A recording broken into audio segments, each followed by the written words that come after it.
اعوذ باللہ من الشیطان الرجیم بسم اللہ الرحمن الرحیم۔ سامعین و ناظرین کرام، السلام علیکم ورحمۃ اللہ وبرکاتہ۔ جماعت احمدیہ یو کے کا جلسہ سالانہ 2023 بتاریخ 28، 29 اور 30 جولائی بروز جمعۃ المبارک ہفتہ اور اتوار کو جماعت احمدیہ کے وسیع و عریض قطع اراضی حدیقۃ المہدی، اوکلینڈ فارم، آلٹن ہمشائر، GU 334 AU میں منعقد ہوا۔ برطانیہ میں جلسہ سالانہ کا باقاعدہ آغاز 29 اور 30 اگست 1964 میں ہوا۔ 1984 میں جب اللہ تعالیٰ کی خاص مشیت کے تحت حضرت خلیفۃ المسیح رابع رحمہ اللہ تعالیٰ پاکستان سے ہجرت فرماتے ہوئے لندن تشریف لائے تو برطانیہ کے سالانہ جلسوں کو بین الاقوامی اور مرکزی حیثیت حاصل ہو گئی۔ آج کے اس پروگرام میں برطانیہ کے جلسہ سالانہ 2023 پر تبصرہ پیش کیا جا رہا ہے۔ اس سے قبل جماعت احمدیہ کے جلسہ سالانہ کے آغاز اور جلسہ سالانہ کے روحانی اغراض و مقاصد پر سیدنا حضرت مسیح موعود علیہ السلام کے ارشادات کی روشنی میں 3 پروگرام پیش کیے جا چکے ہیں۔ آج کے پروگرام میں جلسہ سالانہ UK پر تبصرہ کرتے ہوئے سیدنا حضرت مسیح موعود علیہ السلام کی بات چند ایک پیش گوئیوں اور الہامات کا ذکر جلسہ سالانہ کی نسبت سے بیان کیا جا رہا ہے۔ جب ایک احمدی ان پیش گوئیوں اور الہامات کو جلسہ سالانہ پر اپنی آنکھوں سے پورے ہوتے ہوئے دیکھتا ہے تو اس پر روحانی وجد کی ایک ایسی کیفیت طاری ہو جاتی ہے جس کو پورے طور پر الفاظ میں تو بیان نہیں کیا جا سکتا۔ صرف یہی کہا جا سکتا ہے کہ ان روحانی کیفیتوں کا ایک مدہم سا نقشہ پیش کرنے کی کوشش کی جا رہی ہے۔ اس پروگرام میں سب سے پہلے تو مقام جلسہ حدیقۃ المہدی کا ذکر کرنا ضروری معلوم ہوتا ہے۔ حضرت خلیفۃ المسیح رابع رحمہ اللہ تعالیٰ کے پاکستان سے ہجرت فرمانے کے بعد ٹلفورڈ فارنہام کے علاقہ میں 25 ایکڑ رقبہ جلسہ سالانہ کے لیے خریدا گیا، جس کو اسلام آباد کا نام دیا گیا۔ جماعت کی بڑھتی ہوئی تعداد کے پیش نظر حدیقۃ المہدی کا رقبہ، جو 208 ایکڑ پر مشتمل ہے، 2005 میں جلسہ سالانہ کے مقاصد کے لیے خریدا گیا۔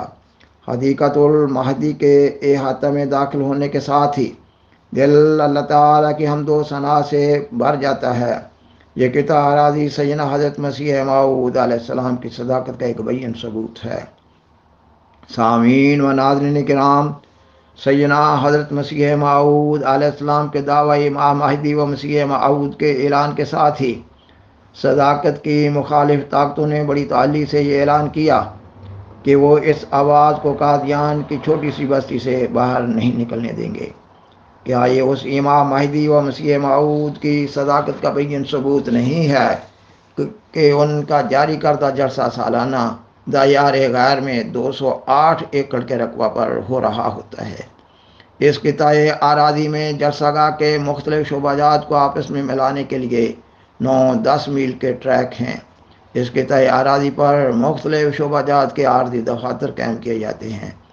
ان سارے عارضی دفاتر کی تفصیل میں نہیں جایا جا سکتا۔ جلسہ کے ایام میں اور ماقبل اور بعد کے ایام میں MTA کے کئی ایک چینلز اور سوشل میڈیا کے ان گنت YouTube چینلز پر جلسہ گاہ کے ماحول کے مختلف مناظر دکھانے کی کوشش کی جا رہی ہوتی ہے، مگر نہیں کہا جا سکتا کہ حدیقۃ المہدی میں واقع ہونے والے جلسہ سالانہ کے تمام مناظر کو دکھا دیا گیا ہے۔ حدیقۃ المہدی کے رقبہ کی اس وسعت کے باوجود اب مزید گنجائش پیدا کرنے کی شدت سے ضرورت محسوس کی جا رہی ہوتی ہے۔ تب سیدنا حضرت مسیح موعود علیہ السلام کا الہام وسع مکانہ کا، یعنی یہ کہ اپنے مکان کو وسیع کر لے، بار بار آنکھوں اور دل و دماغ میں روحانی وجد کی کیفیت پیدا کر رہا ہوتا ہے۔ خاکسار نے بیان کیا ہے کہ حدیقۃ المہدی کا رقبہ 208 ایکڑ پر مشتمل ہے۔ اس کے باوجود جلسہ سالانہ پر آنے والے سارے مہمانوں کی گاڑیوں کے لیے پارکنگ کا انتظام نہیں کیا جا سکتا کہ یہ ایک مہمانوں کی گاڑیوں کی پارکنگ کے لیے حدیقۃ المہدی کے ماحول میں کئی ایک اور پارکنگ کا انتظام ناگزیر ہوتا ہے۔ اس وجہ سے مہمانوں کو کئی ایک مشکلات کا سامنا بھی کرنا پڑتا ہے۔ مثلاً کسی وقت گاڑیوں کی کثرت کی وجہ سے حدیقۃ المہدی کی طرف جانے والے راستوں پر ٹریفک کی ایسی حالت ہو جاتی ہے کہ بعض اوقات 3-4 میل کا فاصلہ 3-4 گھنٹے میں طے ہوتا ہے۔ اس وقت سیدنا حضرت مسیح موعود علیہ السلام کے الہامات یاتیک من کل فج عمیق یاتون من کل فج عمیق دل و دماغ کو پورے طور پر احاطہ کیے ہوئے ہوتا ہے، یہ کہ اللہ تعالیٰ نے آپ سے فرمایا ہر قسم کی مدد ہر ایک دور کی راہ سے تجھے پہنچے گی، اور ایسی راہوں سے پہنچے گی کہ وہ راہ لوگوں کے بہت چلنے سے جو تیری طرف آئیں گے گہرے ہو جائیں گے، اور اس کثرت سے لوگ تیری طرف آئیں گے کہ جن راہوں پر وہ چلیں گے وہ عمیق ہو جائیں گے۔ خاکسار بیان کرتا ہے کہ ہم احمدی لوگ سیدنا حضرت مسیح موعود علیہ السلام کی پیش گوئیوں اور الہامات کو اپنی آنکھوں سے پورا ہوتے ہوئے دیکھ رہے ہوتے ہیں، جبکہ مخالف اور معاند علماء جھوٹے طور پر شور مچا رہے ہوتے ہیں کہ جماعت احمدیہ کا جلسہ سالانہ فلاپ ہو گیا ہے، یعنی ناکام ہو گیا ہے۔ مخالف و معاند علماء کے جماعت احمدیہ کے خلاف من گھڑت جھوٹ اس بات کا ثبوت ہیں کہ یہ مخالف علماء دلیل کے میدان میں شکست کھا چکے ہیں۔ سامعین و ناظرین کرام، جلسہ سالانہ UK میں 118 ممالک سے 41,654 مرد و زن احمدی و غیر احمدی شامل ہوئے۔ اتنی بڑی تعداد کے لیے مغربی ممالک میں دن میں 3 دفعہ کھانا مہیا کرنا کسی معجزہ سے کم نہیں ہے، اور عجیب تر بات تو یہ ہے کہ دن میں 3 دفعہ کھانا مہیا کرتے وقت جلسہ سالانہ کے جملہ پروگرام علمی و تربیتی اور نماز وغیرہ کے کسی رنگ میں بھی متاثر نہیں ہوتے۔ کھانے کے اوقات میں جلسہ کے پروگراموں میں وقفہ کیا جاتا ہے، اور مختصر سے وقفہ میں تمام مہمان اپنی کھانے پینے کی ضروریات حسب منشا پوری کر رہے ہوتے ہیں۔ مختلف اقوام کی طبائع کو مد نظر رکھتے ہوئے مختلف کھانے مہیا کیے جا رہے ہوتے ہیں، اور کھانوں کے ساتھ ساتھ دودھ، چائے، کافی اور دیگر ٹھنڈے مشروبات کا بھی انتظام ہوتا ہے کہ یہ کارکنان ان سارے انتظامات کو اللہ تعالیٰ کی طرف سے دی گئی خدمت سمجھتے ہوئے سر انجام دے رہے ہوتے ہیں۔ جب ایک احمدی کھانے پینے کے اس آسن انتظام کو دیکھتا ہے تو اس کا ذہن سیدنا حضرت مسیح موعود علیہ السلام کے اس رویا کی طرف چل نکلتا ہے، یہ کہ آپ کو ایک فرشتہ ایک لڑکے کی صورت میں دکھائی دیا جو ایک اونچے چبوترے پر بیٹھا ہوا تھا۔ اس کے ہاتھ میں ایک پاکیزہ نان تھا جو نہایت چمکیلا تھا۔ وہ نان آپ کی خدمت میں پیش کرتے ہوئے اس نے کہا، یہ تیرے لیے اور تیرے ساتھ کے درویشوں کے لیے ہے۔ خاکسار بیان کرتا ہے کہ یہ رویا آپ کے دعوی مجددیت سے بھی قبل کا ہے،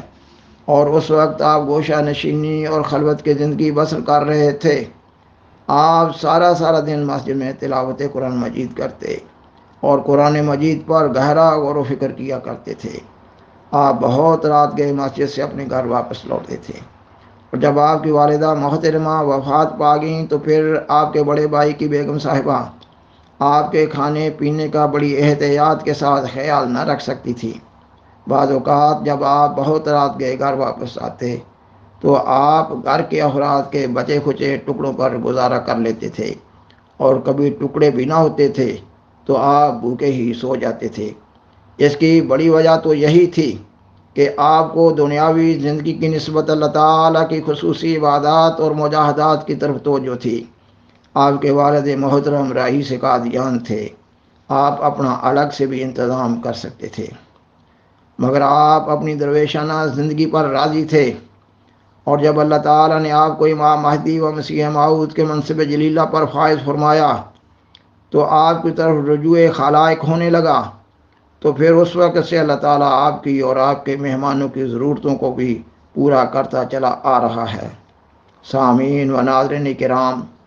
آپ اس سارے ماحول کو اپنے ایک عربی شعر میں اس طرح بیان کرتے ہوئے نظر آتے ہیں۔ آپ فرماتے ہیں، لفا ذات المواعد کان عقلی وسرت الیوم مطعم الاحالی، یہ کہ ایک زمانہ تھا کہ میں دسترخوان کے بچے ہوئے ٹکڑوں پر گزارا کرتا تھا، مگر آج خدا تعالیٰ خاندانوں کے خاندان میرے ذریعہ پال رہا ہے۔ اس وقت بات یو کے جلسہ سالانہ کی ہو رہی ہے، جس میں شاملین کی تعداد 41,654 کا ذکر کیا گیا ہے، مگر دنیا کے مختلف ممالک میں جماعت احمدیہ کے جلسہ سالانہ، بالخصوص ربوہ کے آخری جلسہ سالانہ کا تصور کیجیے، جس میں شاملین کی تعداد 2.25 لاکھ کے لگ بھگ تھی۔ قادیان اور ربوہ اور دنیا بھر کے مختلف ممالک میں پھیلی ہوئی جماعت احمدیہ کے روزانہ کی بنیاد پر کام کرنے والے قائم لنگر خانوں کی وسعت کا اندازہ نہیں کیا جا سکتا۔ خاکسار بیان کرتا ہے کہ جلسہ سالانہ یو کی ایک خاص حیثیت یہ بھی ہے کہ جلسہ سالانہ کے آخری دن عالمی بیعت کی تقریب کا بھی انعقاد کیا جاتا ہے، یہ کہ سیدنا حضرت خلیفۃ المسیح الخامس کے ہاتھ پر بیعت کرنے کا ایک موقع پیدا کیا جاتا ہے۔ اس کا مطلب یہ ہے کہ دوران سال جماعت میں شامل ہونے والے نئے احمدی جن کو اس جلسہ میں شامل ہونے کی توفیق ملتی ہے، وہ اس تقریب میں خود حاضر ہوتے ہوئے، اور دوسرے نئے احمدی جو اس جلسہ میں شامل ہونے کی توفیق نہیں پا رہے ہوتے، وہ اپنے اپنے مقامات پر رہتے ہوئے MTA کی نشریات سے فائدہ اٹھاتے ہوئے اس میں شامل ہو رہے ہوتے ہیں۔ سیدنا حضرت خلیفۃ المسیح الخامس ایّد اللہ تعالیٰ بنصر العزیز نے اعلان فرمایا کہ امسال 114 ممالک سے 2,17,168 نئے احمدی شامل بیعت ہو رہے ہیں، اور ان ممالک میں سے 65 ممالک کے 95 مقامات پر لائیو سٹریم کا اس طور پر انتظام کیا گیا ہے کہ وہ شاملین جلسہ کو دیکھ رہے ہیں اور شاملین جلسہ ان کو دیکھ رہے ہیں۔ خاکسار بیان کرتا ہے کہ جلسہ سالانہ یو پر سیدنا حضرت مسیح موعود علیہ السلام کا الہام یہ کہ میں تیری تبلیغ کو زمین کے کناروں تک پہنچاؤں گا، انتہائی شان و شوکت اور عظمت کے ساتھ معجزانہ رنگ میں پورا ہوتے دیکھا جا رہا ہوتا ہے۔ خاکسار بیان کرتا ہے کہ سیدنا حضرت مسیح موعود علیہ السلام کی صداقت کے نشانات روزے روشن کی طرح واضح ہیں، مگر مخالف و معاند علماء خود بھی گمراہ ہیں، اور عوام الناس مسلمانوں کو بھی گمراہ کیے ہوئے ہیں۔ مخالف و معاند علماء کو یہ احساس ہی نہیں ہے کہ وہ امام آخر الزمان کا انکار کرتے ہوئے اور ان کو گالیاں دیتے ہوئے کتنے بڑے پاپ کا ارتکاب کر رہے ہیں۔ سامعین و ناظرین کرام، بالآخر درخواست ہے کہ برائے مہربانی اس پروگرام کو دوسروں سے شیئر کریں، اور راہ کرم میں اس چینل کو سبسکرائب کریں۔ جزاکم اللہ تعالی احسن الجزا، والسلام علیکم ورحمۃ اللہ وبرکاتہ۔ شکریہ۔